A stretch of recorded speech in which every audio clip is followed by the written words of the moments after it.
વડોદરા જિલ્લા કલેક્ટરશ્રીના જાહેરનામા મુજબ શિનોર તાલુકા હેઠળ આવેલા દિવેર, માલસર, માડવા અને બરકાલ સહિત નર્મદા નદી આ વિસ્તારોમાં હોળી ધૂળેટી તહેવાર દરમિયાન નદીમાં નાહવા તથા પાણીમાં પ્રવેશ કરવા પર પ્રતિબંધ ફરમાવવામાં આવ્યો છે।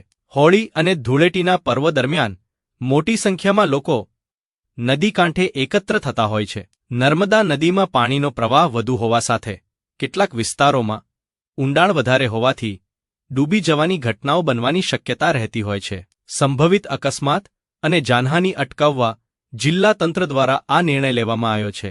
શિનોર પોલીસ તંત્ર દ્વારા નદી કિનારાના વિસ્તારોમાં ખાસ બંદોબસ્ત ગોઠવવામાં આવશે તેમજ નાગરિકોને જાહેરનામાનું પાલન કરવાની અપીલ કરવામાં આવી છે। પ્રશાસન દ્વારા ચેતવણી આપવામાં આવી છે કે જાહેરનામાનો ભંગ કરનાર સામે કાયદેસરની કાર્યવાહી કરવામાં આવશે। હરે રામ।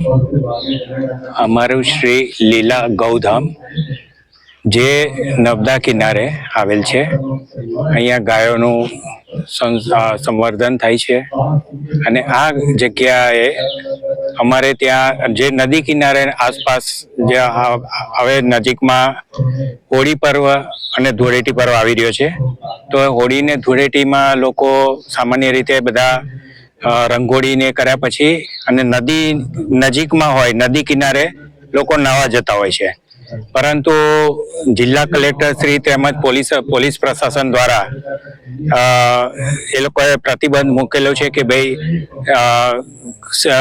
કોઈ જાનહાનિ ન થાય અને કોઈ નુકસાન ન થાય અને લોકો સારી રીતે પર્વ મનાવે એના માટે નદીએ નાહવા નહીં જવું એવો જે આદેશ કર્યો છે।